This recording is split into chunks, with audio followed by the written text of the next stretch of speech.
In this video, we're going to be looking at who we should buy and sell. Now, I'm really impressed with the graphics of this video. It shows you the top 5 defenders, midfielders, and forwards moving forward for the next 6 game weeks.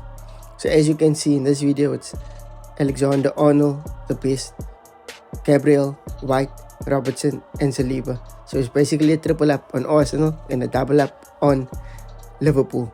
But coming back to the video, Barco is the person that you should sell. Now remember, he went out on loan, and even though he went out on loan, his price is not going to drop, so he will stay at 4 million, and you weren't going to start him in any case for every game week.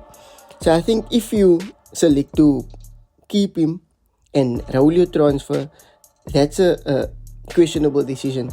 But if you have someone else that you need to sell, then sell that person first, and then hopefully next week or after the international break, obviously, you will then sell Barco for a better player. Now, Barco is 4 million, and the person that is next that you should buy is Nedelijkovic. He is playing for Aston Villa, and Aston Villa has a good run of fixtures coming up. He is also 4 million. He came in place of Matty Cash. Matty Cash is currently on 75%, and there's talks that he can be out for a month.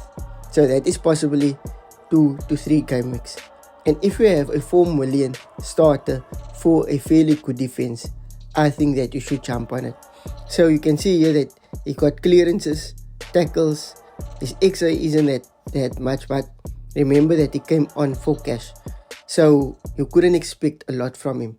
He is still a youngster, 18 years old, so he's probably one for the future as well. Then the next player that caused me much frustration is Nkunku. Now Nkunku was benched for game week 2.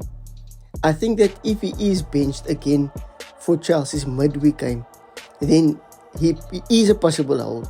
But if he plays in the Europa qualifier, then he is a definite sell, because Chelsea has too many midfielders in the team currently. The squad is big, and the coach is saying that not everyone is going to get an opportunity, and he's very strict with training and all of those kind of things. So Nkunku, I don't know what you did wrong, how you upset the coach, but you upset fantasy managers as well. That you don't want to do. So you can see here that Nkunku's stats aren't also good. Most importantly, you can see here that the top midfielders for the next 6 game weeks starts at Salah, goes to Saka, Palmer, De Bruyne, and Odegaard.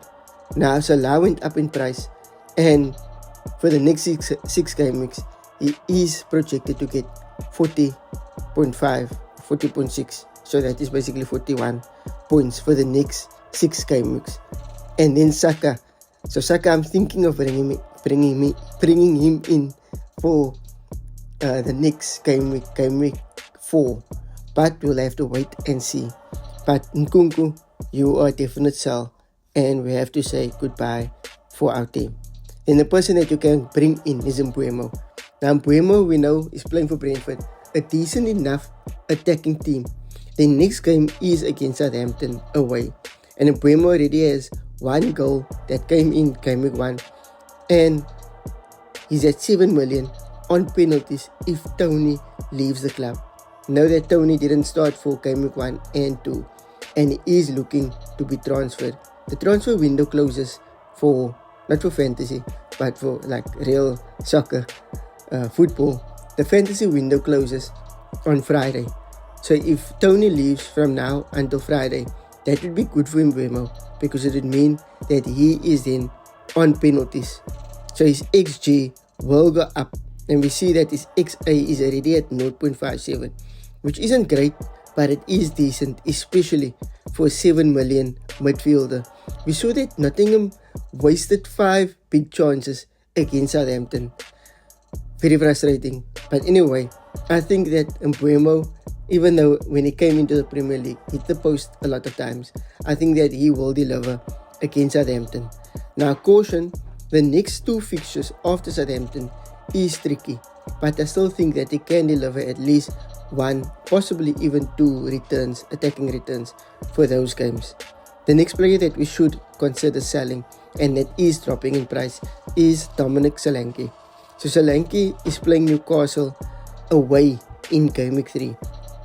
And the thing about this fixture is that it's high scoring, but the home team tends to score more goals as opposed to the away team. The away team normally scores 1, at maximum 2 goals.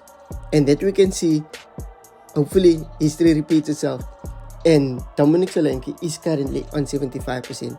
We saw that Son played in his position as a number 9, and they really didn't have any problems, didn't miss a beat.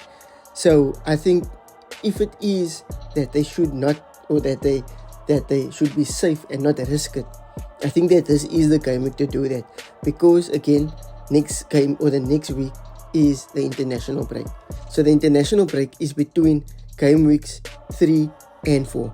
Please, if you came this far, you have to subscribe and you have to like and share. Now the forwards, that the top 5 forwards you can see is Haaland, Watkins, Isaac, Havertz and Mateta. Now FFS had Solanke, I think it was at number 4 or 5, but he was up there. Because he didn't start, they're thinking that he might have reduced minutes, and they moved him down in his expected points. Remember that fantasy is about points. It's not, a lot of managers is putting a lot of emphasis on the price and the XG and all of that. That is important, but most important is the points. So the player that we should buy is Ollie Watkins. They're playing Leicester away, and they have a good run of fixtures.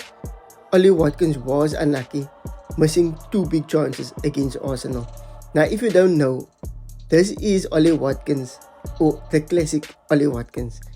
He will miss a lot of big chances, but there will come a game where he scores a brace or a hat-trick. So I think that he is a buy, especially for the next run of fixtures. And the stats is showing that you should also buy him. He's just behind Haaland, above Isaac, above Havertz, and above Mateta. He is 9 million. I think he probably will drop in price to 8.9 million, and then he will be a great bargain. So if you're looking for a player, Ollie Watkins is that guy.